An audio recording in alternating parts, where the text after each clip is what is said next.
Hello guys, welcome back to my channel. आज हम इस वीडियो में कैश बुक का नेक्स्ट टॉपिक करेंगे।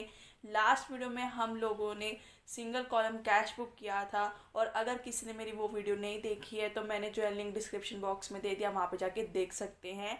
आज का हमारा टॉपिक है that is double column cash book having cash and bank column. मैंने आपको बताया था कि डबल कॉलम में तीन तरह के हमारे कॉलम्स आते हैं, that is cash and discount column आता है, बैंक एंड डिस्काउंट कॉलम आता है, and cash and bank column. But हमारे सिलेबस में सिर्फ कैश एंड बैंक कॉलम है, तो आज का टॉपिक हमारा डबल कॉलम से रिलेटेड है। तो डबल कॉलम का हम प्रैक्टिकल क्वेश्चन स्टार्ट करने से पहले थोड़ा सा थ्योरी को समझेंगे, थोड़े कंसेप्ट को समझेंगे, ताकि हमारा प्रैक्टिकल क्वेश्चन जो है इजीली अटैम्प्ट हो जाए। ठीक है, सबसे पहले अब आता है हमारा ओपनिंग बैलेंस। मैंने आपको लास्ट वीडियो में बताया था, अगर कैश है, क्योंकि सिंगल कॉलम में हमारा सिर्फ कैश कॉलम बनता है, तो कैश का हमेशा डेबिट बैलेंस ही होता है, तो हम डेबिट साइड में टू बैलेंस ब्रॉट डाउन लिखते हैं। ठीक है, लेकिन आज के टॉपिक में हमारा डबल कॉलम बनेगा, जिसमें हमारा कैश और बैंक दोनों है। कैश का तो हमारा डेबिट बैलेंस होएगा ही होएगा, लेकिन जो बैंक का है वो डेबिट और क्रेडिट दोनों हो सकते हैं। अगर डेबिट हुआ तो वैसे ही हमें टू बैलेंस ब्रॉट डाउन लिखेंगे, ठीक है, और बैंक के कॉलम में हम लोग जो है अमाउंट को लिख देंगे। बट अगर क्रेडिट हुआ तो हम बाय साइड लिखेंगे, बाय बैलेंस ब्रॉट डाउन, और बैंक में हम लोग जो है बैंक के कॉलम में अमाउंट लिखेंगे।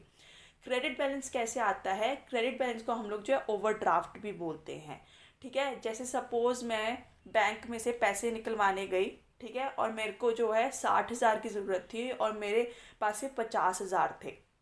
तो बैंक क्या करेगा, अपने पास से मेरे को जो है 10,000 रुपये दे देगा।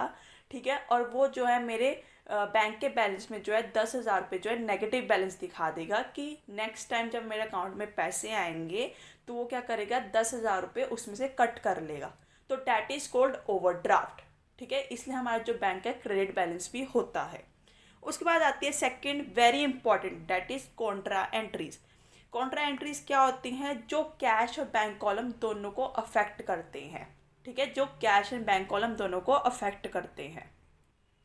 जैसे कि मैंने कैश जो है डिपॉजिट करवाया बैंक में सेम डे पर, ठीक है, तो बैंक का बैलेंस बढ़ गया, बैंक टू कैश। अब हमारा इसमें जो है एंट्री तो मेरी बनी बैंक टू कैश, क्योंकि बैंक का बैलेंस बढ़ गया और कैश जो है मेरे बिजनेस में से जा रहा है। तो इस टॉपिक में हमारे दो कॉलम्स बन रहे हैं, that is cash and bank. ठीक है, तो मैं क्या करूँगी, टू कैश अकाउंट लिखूँगी, ठीक है, और जो अमाउंट है वो मैं बैंक के कॉलम में लिख दूँगी, और जो LF है, ठीक है, जो लेजर फोलियो होगा मेरा कॉलम, उसमें मैं C लिख दूँगी, डैट इज़ कॉन्ट्रा एंट्रीज, मतलब जो कैश और बैंक दोनों को अफेक्ट कर रहे हैं। और फिर क्रेडिट साइड क्या लिखूँगी मैं, बाय बैंक अकाउंट। ठीक है, और मैं क्या करूँगी, कैश कॉलम में लिख दूँगी अमाउंट, ठीक है, और वहाँ पर भी मैं C डाल दूँगी लेजर फोलियो में। ठीक है, तो कॉन्ट्रा एंट्रीज वो होती हैं जो कैश और बैंक कॉलम दोनों को अफेक्ट करती हैं। अगर C लिखा आता है लेजर फोलियो में, अगर आप कभी देखो तो अगर C लिखा हुआ है तो इसका मतलब ये कैश और बैंक दोनों कॉलम्स को जो है अफेक्ट कर रही है। थर्ड आता है हमारा receipt of cheque and bank overdraft. जब हम किसी बैंक ओवरड्राफ्ट या चेक का जो है हमें रिसीट मिलता है, दो केसेस आएंगे इसमें, दो सिचुएशंस आएंगी, that is check received from customer and deposited into the bank the same day. इसका तो सिंपल जो ट्रीटमेंट होता है वैसे ही करेंगे कि सेम डे हमने जो है डिपॉजिट करवा दिया, इसका कोई चक्कर नहीं है। But cheque received from customer but not deposited into the bank same day, but हमने सेम डे डिपॉजिट नहीं करवाया, तो पहला क्या आता है, cheque in hand account debit to customer account. Cheque तो अभी हमारे हाथों में है, हमने जो है डिपॉजिट नहीं करवाया बैंक में, तो मेरे हाथों में है, तो cheque in hand account debit to customer account. ये एंट्री मेरी कैश बुक में नहीं आएगी जब तक मैं चेक को बैंक में डिपॉजिट नहीं करवाती हूँ। फिर bank account debit to cheque in hand account, तो ये एंट्री आएगी, क्योंकि इसमें बैंक अकाउंट से रिलेटेड जो है बैंक कॉलम से रिलेटेड मेरी एंट्री आ गई है। ठीक है, तो इस चीज़ का ध्यान रखना है। उसके बाद आता है हमारा fourth, dishonour of a cheque. Cheque का डिसओनर हो जाना। डिसओनर मैंने बताया था कि जब बैंक जो है पेई को जो पैसा लेने आया है थ्रू चेक, किसी भी रीज़न की वजह से बैंक जो है उसको जो है पेमेंट करने से मना कर देती है, तो हमारा चेक डिसओनर हो जाता है। ठीक है, example, a cheque of ₹2,000 received from mister Ram Kumar is dishonoured will be recorded on the credit side by Mr. Ram Kumar and the amount will be written in bank column। हमेशा याद रखना, जब dishonour होता है, तो जब मैंने जर्नल एंट्रीज करवाई थी तो मैंने बोला था कि भी रिवर्स एंट्री हो जाती है, ठीक है। तो मेरे को चेक रिसीव हुआ है 2000 का, किससे, मिस्टर राम कुमार से, ठीक है।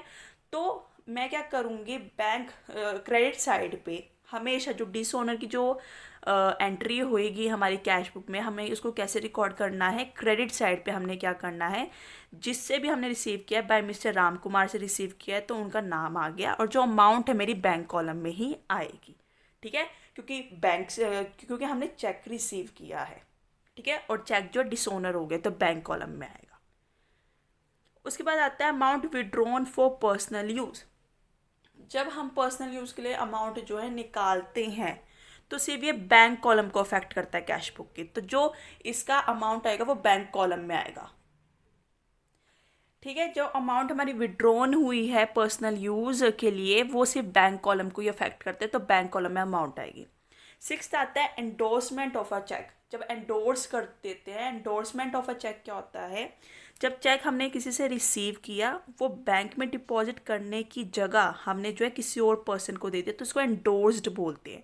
तो सिर्फ इसकी जर्नल एंट्री ही पास होती है, ये कैश बुक में नहीं रिकॉर्ड होता है, क्योंकि बैंक में गया ही नहीं है, ये किसी और पर्सन को हमने दे दिया है। बैंक चार्जेस, बैंक ने चार्ज किया है कुछ, तो क्रेडिट साइड पे आएगा और अमाउंट जो है बैंक कॉलम में, क्योंकि बैंक से रिलेटेड चार्जेस है, ठीक है। ऐसे बैंक चार्जेस और डिसऑनर्ड चेक, ठीक है, हमें क्या करना है, जो ये बैंक चार्जेस होंगे, जब डिसऑनर हो गया हमारा चेक और उस पर जो है कुछ चार्जेस लगा दिए बैंक ने, तो सपोज यहाँ पे 20 रुपीज़ लगाए, तो हम क्या करेंगे, जब भी इससे रिलेटेड हम कैश बुक में रिकॉर्डिंग करेंगे तो हमें क्या करना है, जो डिसऑनर ऑफ अ चेक का अमाउंट था 2000, उसमें हमें इसके चार्जेस ऐड करके तब हमें जो है इसे क्रेडिट करना होगा, इससे रिलेटेड जो हमें एंट्री करनी होगी। अगर ये 2000 थे, हमें चेक रिसीव हुआ और 20 रुपीज़ के चार्जेस लगाए, तो 2020 रुपीज़ की जो मैं अलग एंट्री करूँगी जो बैंक चार्जेस से रिलेटेड होएगी, ये चीज़ ध्यान रखनी है। उसके बाद आता है अमाउंट हमने डायरेक्टली डिपॉजिट कर दिया कस्टमर ने हमारे बैंक में, तो bank account debit to customer account, ठीक है। तो बैंक का क्या हुआ, बैलेंस बढ़ गया, तो बैंक का बैलेंस बढ़ गया, तो हम क्या करेंगे, bank account debit to customer account, ये एंट्री होगी और बैंक के कॉलम में हम जो है अमाउंट को लिख देंगे। इंटरेस्ट हमें बैंक से मिला है तो हमारा इनकम है, ठीक है, तो हम क्या करेंगे, bank account debit to interest, क्योंकि इंटरेस्ट जो है हमें मिला है, ठीक है, तो हम क्या करेंगे, ये बैंक के कॉलम में चला जाएगा कि बैंक के अमाउंट में आएगा। इंटरेस्ट जो है बैंक ने चार्ज किया है, तो इंटरेस्ट क्या हमारा एक्सपेंस है, ठीक है, तो interest account debit to bank, जो भी हमारी एंट्री होगी जिस भी साइड आएगा तो बैंक कॉलम में हमारी जो है अमाउंट चली जाएगी। तो ये था हमारा थ्योरी कंसेप्ट, ठीक है। अब इसी की हेल्प से हम लोग जो है नेक्स्ट प्रैक्टिकल क्वेश्चन करेंगे। आपको ये थोड़ा सा कंसेप्ट को याद रखना है ताकि आप आसानी से जो है प्रैक्टिकल क्वेश्चन को अटैम्प्ट कर सके, ठीक है। अब हम क्या करेंगे, प्रैक्टिकल क्वेश्चन अटैम्प्ट करेंगे। अब ये क्या हमारा प्रैक्टिकल क्वेश्चन है, ठीक है, ये पूरा क्या है, मेरा क्वेश्चन है। इस क्वेश्चन में आपके जो भी मैंने अभी थ्योरी करवाया है उससे रिलेटेड जो पॉइंट्स है वो सारे कवर अप हो जाएंगे इस क्वेश्चन में, ठीक है। तो हम स्टार्ट करते हैं। पहला है क्वेश्चन, पहले पढ़ के बता देती हूँ। Enter the following transaction in the cash book with cash and bank column. अब इसमें बता दें कि मैं कैश एंड बैंक कॉलम बनाना है, लेकिन also pass journal entries where necessary, जहाँ पे ज़रूरत पड़ती है हमें जर्नल एंट्रीज भी पास करनी है। अगर यहाँ पे लिख दिया है तो आपको अलग से जर्नल एंट्रीज जो है बना के, फॉर्मेट बना के जर्नल एंट्रीज जो है रिकॉर्ड करके दिखानी है। अब सबसे पहले आता है 2012 का और अप्रैल का चल रहा है। ये है मेरा कैश बुक का फॉर्मेट। बस हमें क्या करना है, सब कुछ सेम है, सिर्फ 2 कॉलम्स बनेंगे। लास्ट वीडियो में हमने जो सिंगल कॉलम बनाया था सिर्फ कैश, अब आज हम इस वीडियो में जो है बैंक कॉलम भी बनाएंगे, बैंक कॉलम। बाकी सब कुछ सेम है, वाउचर नंबर, लेजर फोलियो, ठीक है, payments, receipts, date, debit, credit सब सेम है। सबसे पहले हम डालेंगे 2012,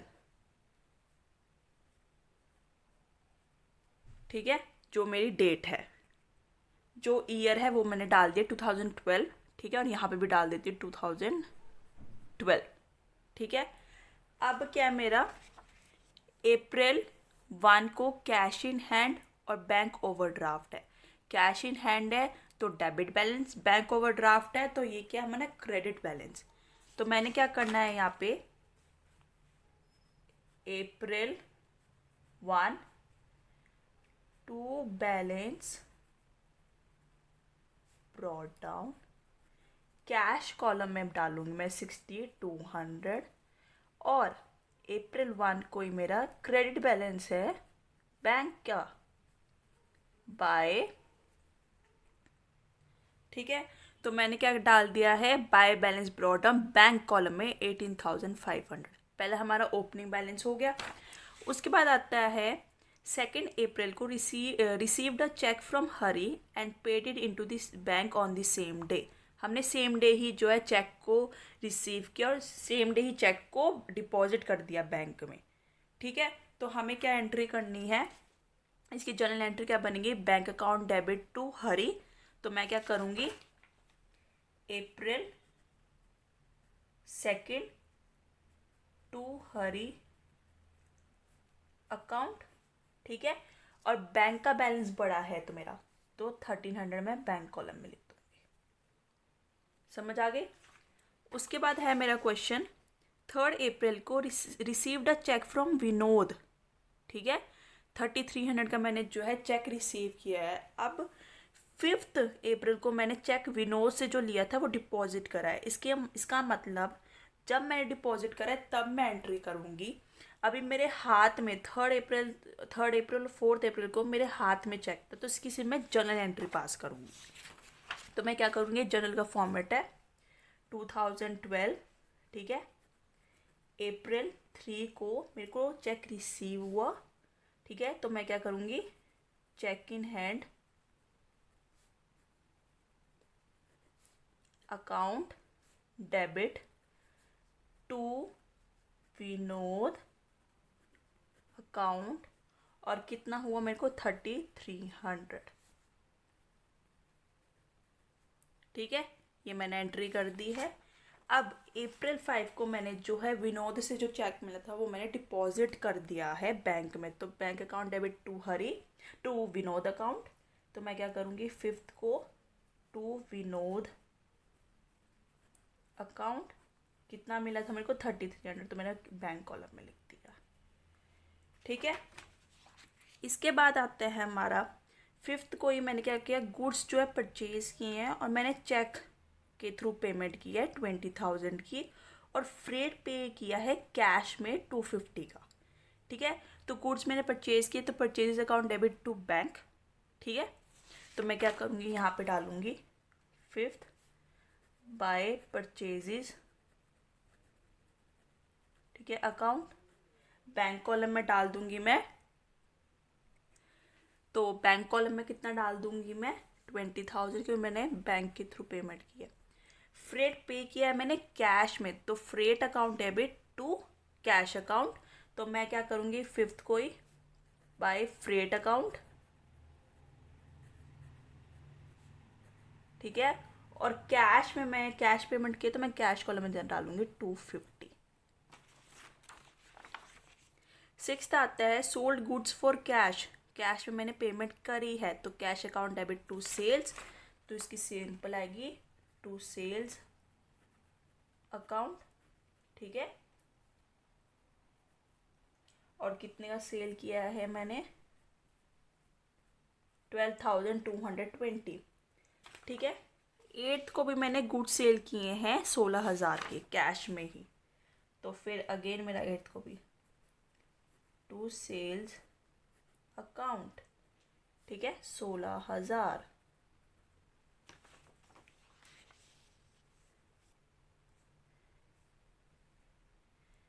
9 को sale proceeds of April deposited into bank. अब मेरे को कैश पेमेंट आई थी, फिर मेरे को कैश भी आ गया। अब मैंने क्या किया, 9 को उसको कैश को मैंने क्या किया, बैंक में डिपॉजिट करवा दिया, ठीक है। जो कैश मेरे को आया था बैंक में डिपॉजिट करवा दिया। तो यहाँ पे क्या मेरा बना, bank account debit to cash account. इसको ध्यान से समझना, जो मेरे को कैश रिसीव हुआ था 8 को, मैंने 9 को डिपॉजिट करवा दिया बैंक में, तो बैंक का बैलेंस बढ़ गया, bank account debit to cash account, ठीक है। तो ये कॉन्ट्रा एंट्री होगी हमारी। मेरे को कैसे करना है, ये 9 को टू कैश अकाउंट, ठीक है। 16,000 मेरे थे तो बैंक में मैं 16,000 डालूंगी, और लेजर फॉलो में लिखूंगी सी, डैट इज कॉन्ट्रा एंट्री।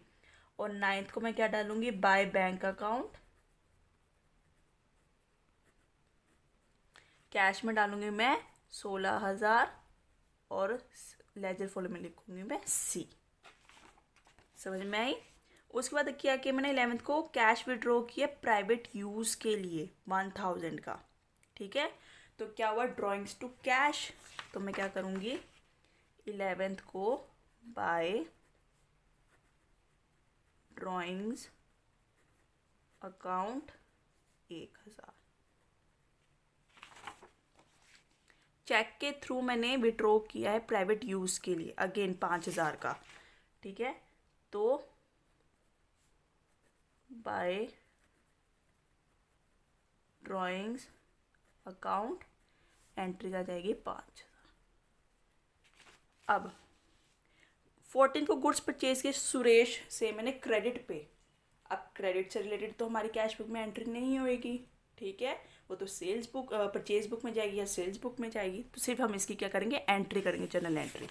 तो हमको क्या करनी है, अप्रैल 14 को मैंने गुड्स परचेज के सुरेश से क्रेडिट पे, तो परचेज अकाउंट डेबिट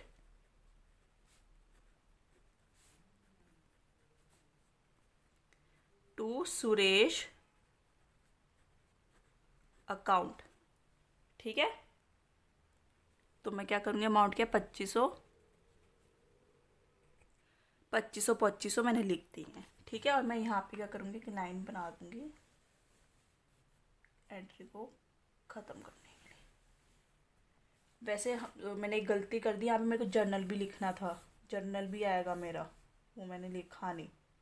ध्यान रखना है क्योंकि आपके मार्क्स कट जाएंगे, आप नरेशन नहीं लिखोगे, हम लोग भूल जाते हैं। नरेशन लिखनी है यहाँ पर हमें। ठीक है, अभी चलो मैं इसकी नहीं लिख रही हूँ, इसकी लिख रही हूँ, being goods purchased on credit. ये चीज़ ध्यान रखनी है। उसके बाद क्या हुआ, 16 को paid to Suresh by cheque. Cheque के थ्रू मैंने जो अमाउंट पे करी है।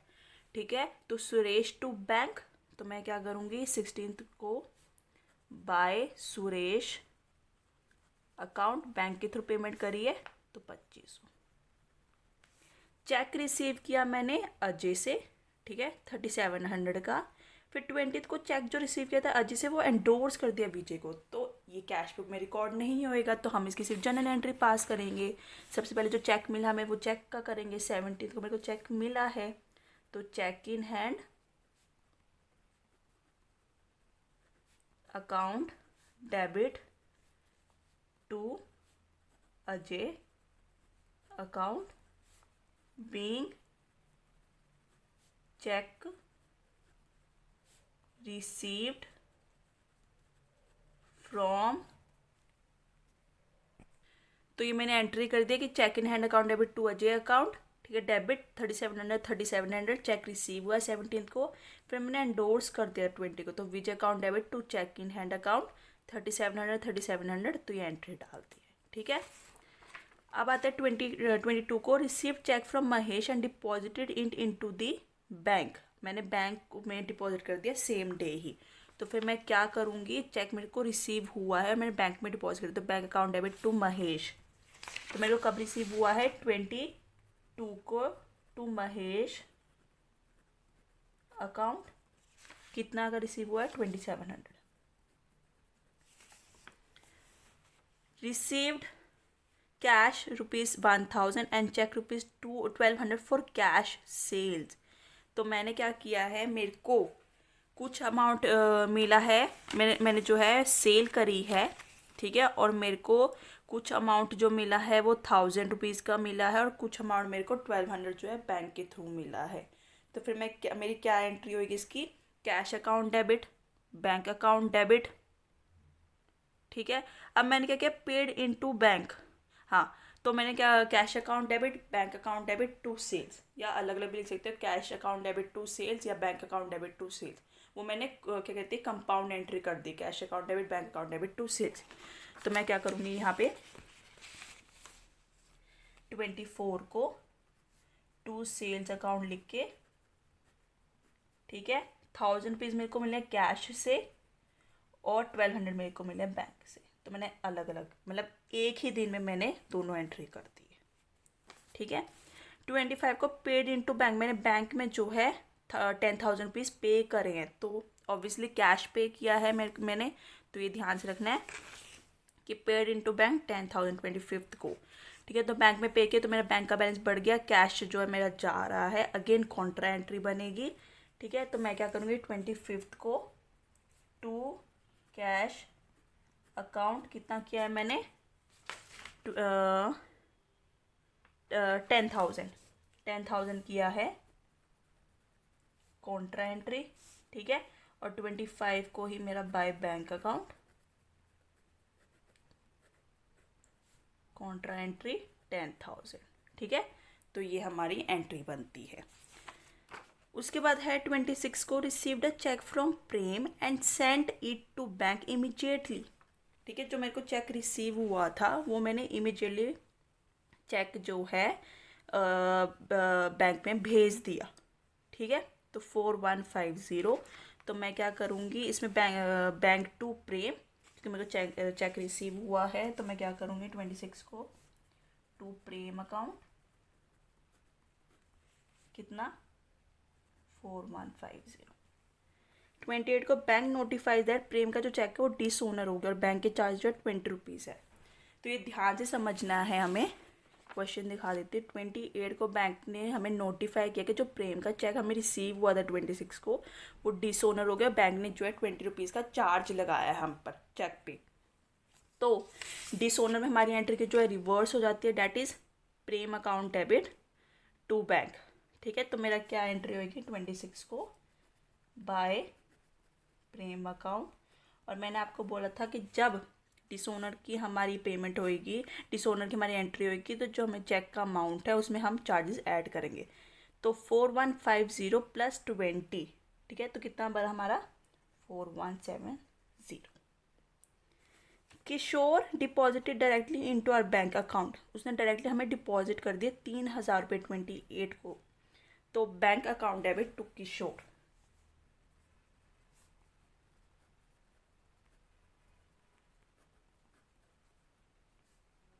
₹3,000।